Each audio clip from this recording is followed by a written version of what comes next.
35 yoshdagilarga go'zalligi va ozishi uchun sxema, ya'ni qaysi vitaminlarni iste'mol qilishlari kerak.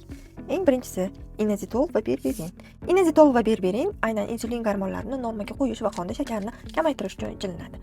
Aynan men tavsiya etadigan inositol tarkibida foliyaviy kislota, vitamin E va inositolning ikki xil turi bo'lganligi uchun jinsiy gormonlaringiz balansini ham normaga tushirib beradi. Va shu bilan birgalikda ikkalasini birgalikda qo'llaydigan bo'lsangiz, ozish jarayonini tezlashtirishga yordam beradi va qonda shakar kam bo'lgani evaziga qoningizni ham suyultirib bera oladi. Keyingisi, gormonal balansni normaga qo'yish uchun. Umumiy gormonal sistemani joyiga qo'yish uchun eng birinchi D3+K2 dan boshlashimiz kerak. Chunki vitamin D organizmda kam bo'ladigan bo'lsa, gormonal sistema buzilib ketadi. D3 gormonlarimiz nafaqat jinsiy gormonlar, balki stress gormonlari, baxt gormonlarini ham normaga tushirishga yordam beradi. Undan tashqari, omega.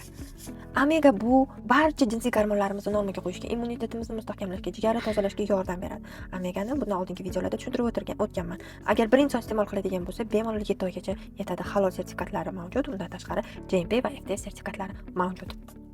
Xo'p, magniy. Magniylarni ikki xil turini tavsiya eta olaman. Holatingizga qarab ichishingiz kerak. Agar sizda qabziyat bo'ladigan bo'lsa, magniy sitrat, agar sizda uyqu sifatsiz holatda, asabiylik juda kuchli bo'ladigan bo'lsa, magniy glitsinat. Tavsiya etaman magniy glitsinat. Undan keyin jigarimizni detoks qilish uchun.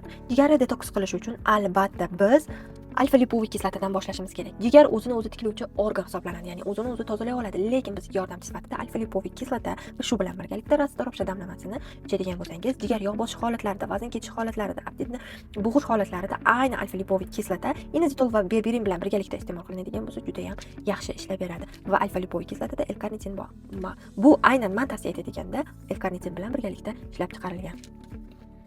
Undan keyin bizda aynan 30 yoshdan keyin, 35 yoshdan keyin tirnoqlarimizda, sochlarimizda o'zgarishlar bo'ladi. Ya'ni tirnoqlar sinishi, sochlar to'kilishi holatlari yuzaga keladi. Bunda biz B kompleksi tavsiya etaman. B kompleksi tarkibida 10 xil komponent bor va uni tarkibida biotin, foliyaviy kislotalari ham mavjud bo'lganligi uchun, undan tashqari B12 anemiyani bartaraf etishda, B6 asab tizimimizni normaga qo'yishga yordam beradi.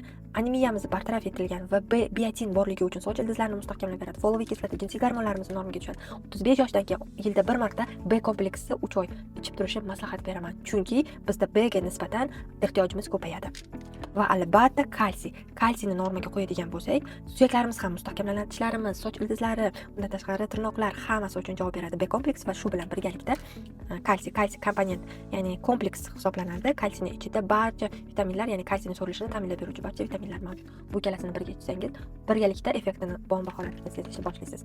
Va albatta biz umumiy salomatligimiz uchun tartibli ovqatlanishimiz, piyoda yurishni joyiga qo'yishimiz kerak. Ya'ni jismoniy faollik bo'lmaydigan bo'lsa, tartibli ovqatlanmaydigan bo'lsak, bularning barchasini birgalikda olib boradigan bo'lsak, ham sog'lomlashamiz, ham